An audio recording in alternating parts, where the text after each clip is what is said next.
Welcome to Science Views from the Valley. I'm your host, Dr. Kelly Kassan. Science Views from the Valley is a monthly program that will explore interesting science topics and how they relate to the San Luis Valley and the Upper Rio Grande region. Today, I'll be talking about one of my favorite topics, how biology has influenced history. Biology has played a role in shaping history, whether through a contagious disease that caused the downfall of a tyrant or the decline of a civilization, or an unfortunate genetic condition that changed the political direction of a region. Since written history stretches back approximately 5,000 years, describing the different ways that biology has impacted the flow of history will take several episodes of this show. Today, I will be discussing the biological events that shaped history from ancient times to the 3rd century BC. We will start today's show with Akhenaten, the pharaoh of Egypt from approximately 1351 BC to 1334 BC. Before his reign, Akhenaten was called Amenhotep IV, and the Egyptian religion was polytheistic, with over 25 major deities. During the 5th year of his reign, Amenhotep IV changed his name to, which is ancient Egyptian for effective for Aten. He then created what would become the first monotheistic religion in Egypt, Atenism. Akhenaten constructed a new Egyptian capital called Akhetaten, now known as Amarna. Akhenaten, in the 9th year of his reign, forbade the worship of all other Egyptian gods. He also declared that the god's name was to be spelled out not in hieroglyphs, where Aten was depicted by a solar disk emanating rays, but had to spell it out phonetically. The Atenist Revolution marked the first time an Egyptian pharaoh separated political power from religious power. The traditional priesthood lost their power and influence over the Egyptian people, much of which was transferred to the pharaoh. This religious reform had dramatic effects on the Egyptian economy, since the cults built around the different Egyptian gods made fortunes from the sacrifices and tributes offered by the Egyptian people. This radical departure from traditional Egyptian religion and cultural practices would continue for 20 years. But in the 12th year of Akhenaten's reign, an epidemic hit Egypt.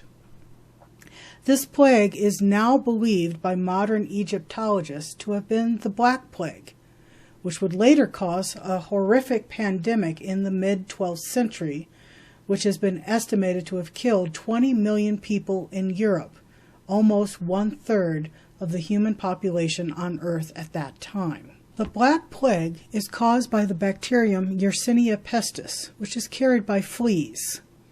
3 variants of the Black Plague are known: bubonic, septicemic, and pneumonic. Bubonic plague occurs when an infected flea bites a human. The bacteria is passed through the flea bite and eventually reaches the lymph nodes. The bacteria then begins to reproduce within the lymph node, causing it to become inflamed. The lymph nodes swell, become tender to the touch, and the cells begin to die, forming the bobos that can be seen under the armpits, upper leg, groin, and neck regions. Left untreated, the lymph nodes may drain some of the plague bacteria into the bloodstream of a plague victim, spreading to almost every part of the body. At this point, the plague becomes septicemic. The toxins produced by the bacterium Yersinia pestis causes tiny blood clots to form throughout the body, which block blood flow and causes the tissues to die. Untreated, septicemic plague is almost always fatal. Even with modern treatments, septicemic plague has a mortality rate of 4 to 15%. Another form of plague, pneumonic, is the most transmissible form of the Black Plague. Pneumonic plague can be the result of the natural progression of bubonic or septicemic forms of the illness, but it is also known to be transmitted from person to person through airborne droplets containing the bacteria. The reason is because in the pneumonic form, the bacteria has entered the lungs. The presence of the bacteria in the lungs causes the patient to cough a moist, bloody sputum containing the bacteria. If another person inhales these droplets, the bacteria can reproduce in their lungs. Modern cases of pneumonic plague have occurred when a person has dissected or handled an animal infected with the bacteria. For example, wildlife biologist Eric York contracted pneumonic plague when he conducted a necropsy, which is an autopsy of an animal carcass, on a cougar carcass that was infected with Yersinia pestis. He later died of this illness.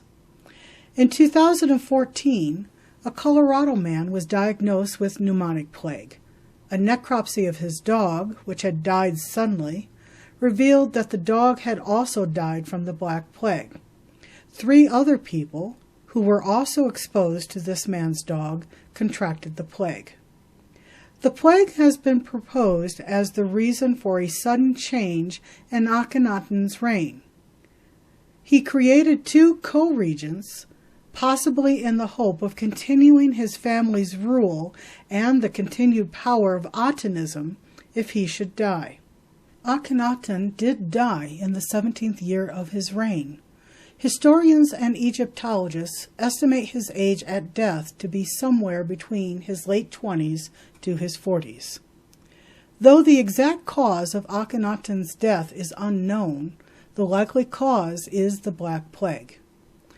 His death resulted in a purge of Atenism within a few years.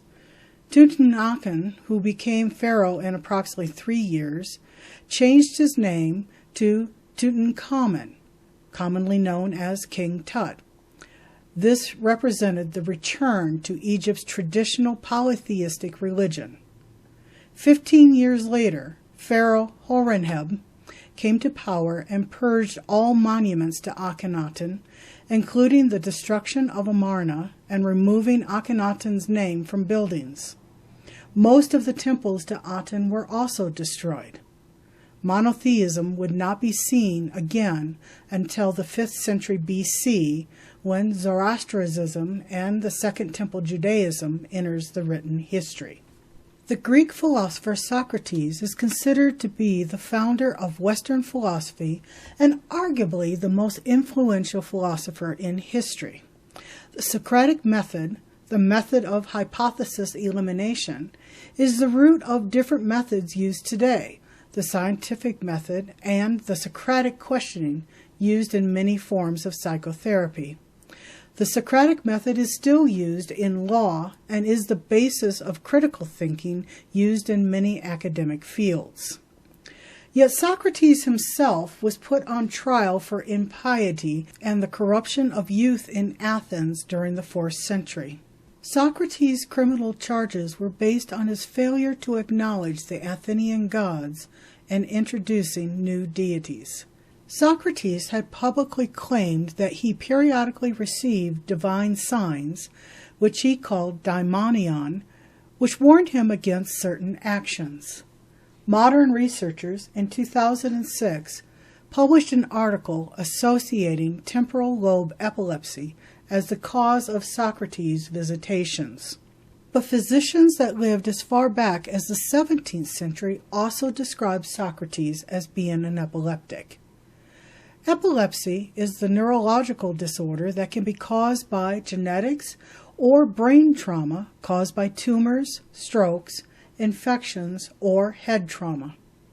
The primary symptom of epilepsy is convulsion seizures. Temporal lobe epilepsy is one type of epilepsy where the seizure occurs in the temporal lobe, where visual memory retention, language comprehension, and emotions are processed. Grand mal seizures are usually not seen in temporal lobe epilepsy, unlike the other forms of epilepsy. Mild seizures that occur in the temporal lobe can cause sensations of déjà vu, hallucinations, visual distortions, abnormal speech, disorientation, and amnesia. Socrates described hearing voices periodically when he was a child.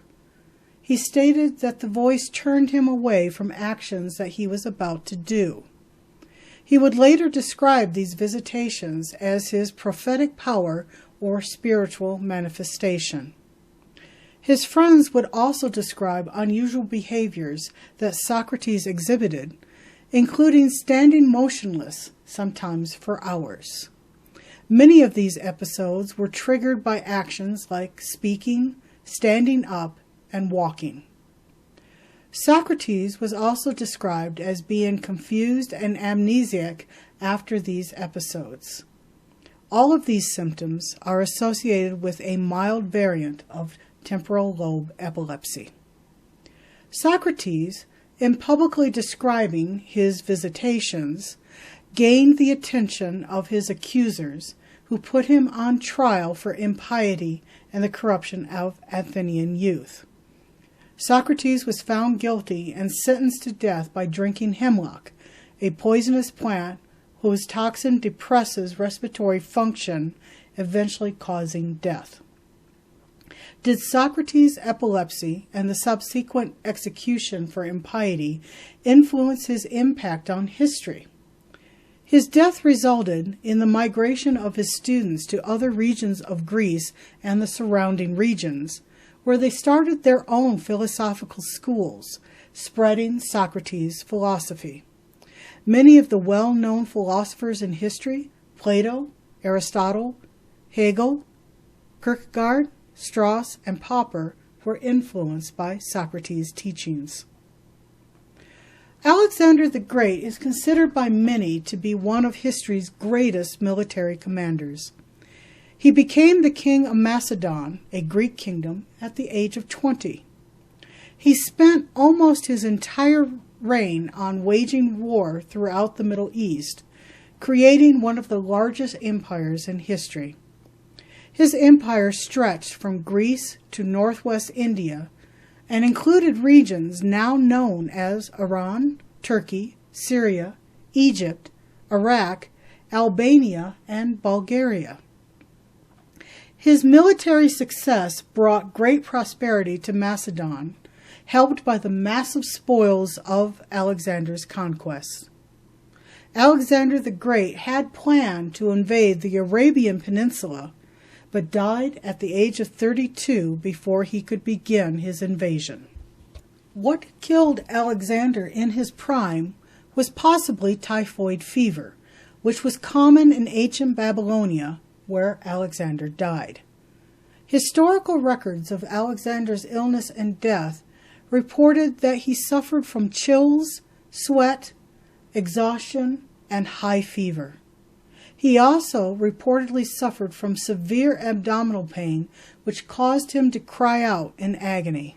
Another, more mysterious symptom described in the historical record is that Alexander's body did not start to decay for several days after his death. Do these symptoms match typhoid fever? First, let's describe the disease.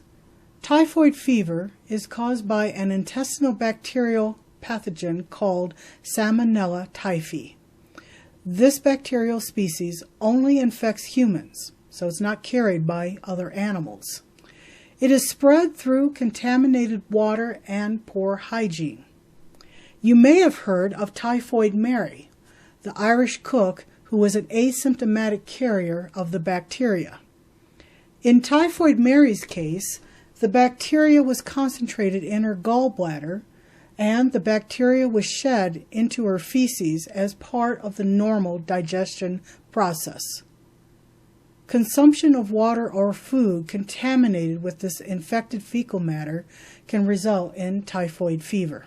Typhoid Mary is believed to have infected over 122 people due to her refusal to wash her hands before cooking for her employers.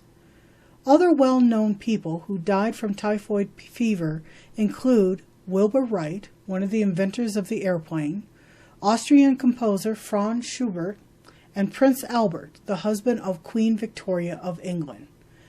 Even in modern times, over 130,000 people die from typhoid fever annually. 3 stages of typhoid fever are recognized by medical professionals. Stage 1 is marked by the onset of a fever, fatigue, headache, and occasionally abdominal pain.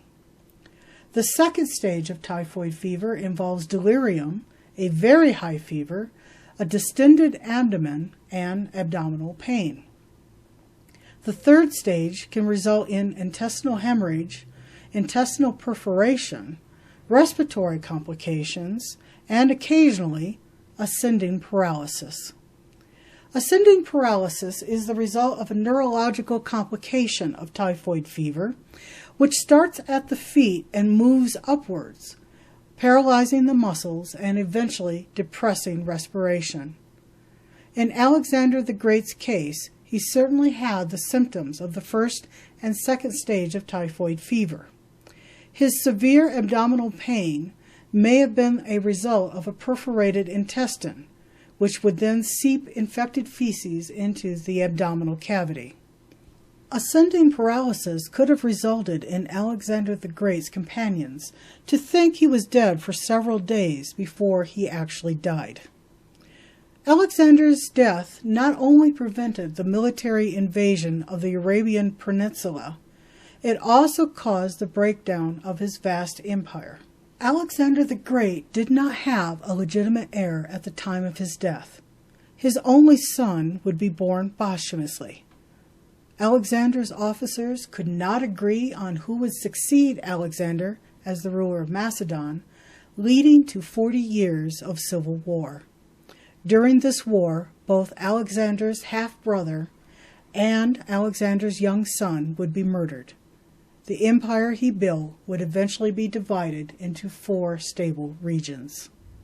Before the Peloponnesian War, Athens was becoming the dominant power in Greece, powered by a massive fleet. The increase in Athenian power increased the number of regions paying tribute to Athens, which then used the funds to support their fleet and massive public works. Sparta and other Greek states began to resent paying these tributes, which were used to support Athens. This led to periodic rebellions against Athens. Later, in 433 BC, Athens imposed trade sanctions on Megara, an ally of Sparta. The Spartan assembly voted to break the peace treaty with Athens, and war was declared. Sparta had superior land troops, but Athens had a superior fleet. The leader of Athens, Pericles, ordered the Athenian populace and army to retreat within the city walls of Athens in order to avoid open battle with the superior Spartan troops. The Athenian fleet was then used to take the offensive against the Spartan troops and was poised to win the war. But the overcrowded conditions of Athens, caused by the massive migration of its citizens within the city walls and the shortage of resources, allowed disease, especially typhus, to flourish. Typhus, like typhoid fever, is caused by a bacterial infection, in this case the Rickettsia bacteria. Rickettsia is carried by lice, fleas, ticks, or mites. Researchers at the University of Maryland School of Medicine believe that the bacteria was spread by lice during the plague of Athens. Epidemic typhus often has outbreaks when overcrowding and poor sanitation conditions are present, especially during times of war. This describes the state of the city of Athens prior to the plague. The bacterial species Rickettsia provozicii is the cause of epidemic typhus. This bacteria can survive for months in the feces of lice and remain infective. This increases the likelihood that it can survive until it is transmitted to a new human host. The symptoms of typhus include high fever, sore throat, inflammation of the eyes, coughing, vomiting, a rash over the arms, back, and chest, delirium, extreme thirst, and gangrenous sores which causes the tips of the fingers and toes to blacken. Epidemic typhus has approximately a 20% mortality rate when the disease is left untreated. Typhus typically kills the patient after approximately 7 days.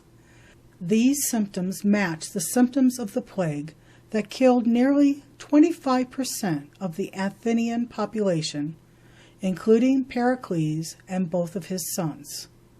Pericles' death was a disaster for Athens, since his successors were far inferior leaders. Athens was then defeated by Sparta and would never regain the political power it had prior to the epidemic. In astronomical news, Neptune will be at opposition on September 14th. Neptune will be at its closest approach to Earth and will be fully illuminated by the sun. This means that Neptune will be at its brightest for this year and will be visible all night long. If you have a telescope, you may be able to see a tiny blue dot after sunset. Another planet that will become visible is Mercury. Mercury can be difficult to see since it is the planet closest to the Sun. But on September 14th, Mercury will be at its highest point above the horizon in the evening sky, allowing astronomy buffs to view it. Look for a bright, star-like dot in the western sky immediately after sunset. The autumn equinox will occur on September 22nd, marking the start of fall in the northern hemisphere. I'd like to thank you for listening to one of my favorite topics today. If you have a question or a topic you would like to hear discussed on this show, please send me an email at spiderwomankrza@gmail.com. If you would like to hear some of my past shows, they are archived on YouTube at Science Views from the Valley, Alamosa, CO. Next month's show will be on September 23rd, when I will discuss the history and science behind vaccines. I would like to thank everyone here at KRZA for their help in developing this show, and I hope you will tune in next month.